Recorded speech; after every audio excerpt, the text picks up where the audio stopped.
Shalom, semangat pagi.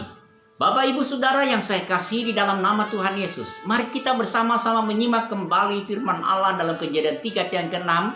Perempuan itu melihat bahwa buah itu baik untuk dimakan dan sedap kelihatannya.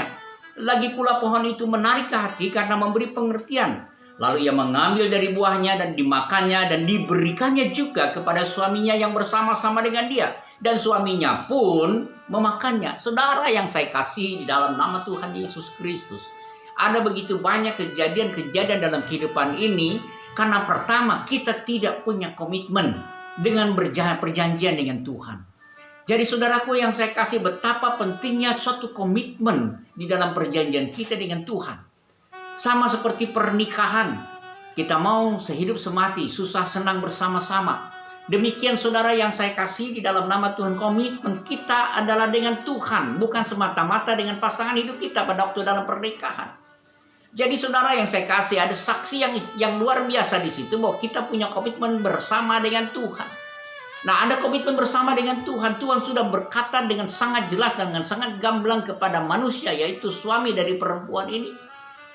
Ia dengan sangat jelas mengatakan bahwa semua buah yang ada di taman ini boleh dimakan, kecuali pohon yang ada di tengah-tengah itu buahnya tidak boleh kamu makan. Sebab kalau kamu makan, kamu pasti mati. Itu hukuman.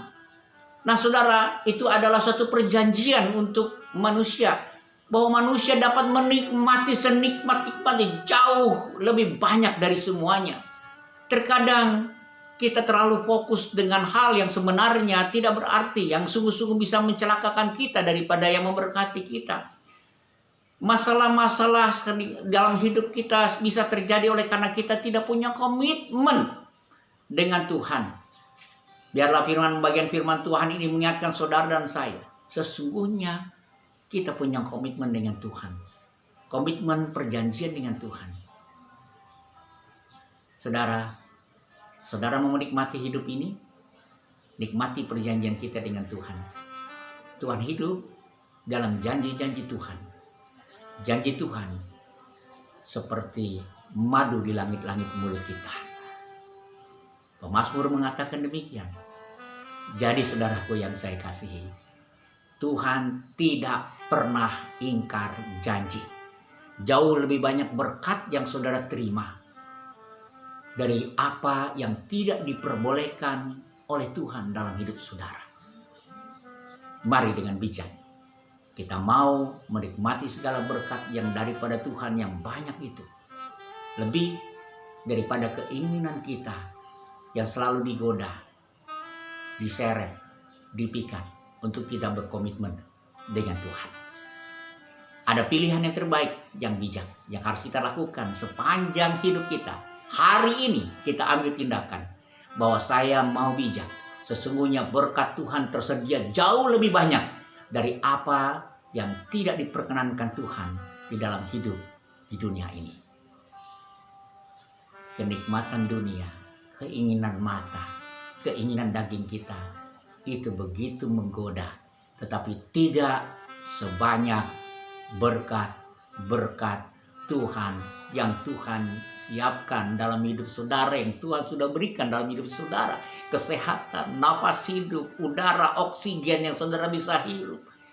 Saudara mampu berjalan, saudara mampu bergerak, saudara mampu berpikir, saudara mampu berkata-kata baik dan benar. Ada banyak berkat di dalam hidup ini yang Tuhan sudah siapkan. Dan berkat kita adalah janji Tuhan.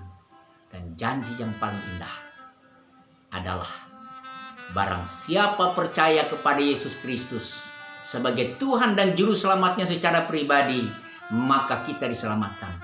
Sebab di bawah kolong langit ini tidak ada nama yang lain yang olehnya kita mampu diselamatkan, kecuali di dalam nama Tuhan Yesus Kristus. Berbahagialah bagi Bapak Ibu Saudaraku yang beriman di dalam Yesus Kristus. Sesungguhnya kita sudah memperoleh berkat terbesar dalam hidup ini. Tuhan Yesus memberkati.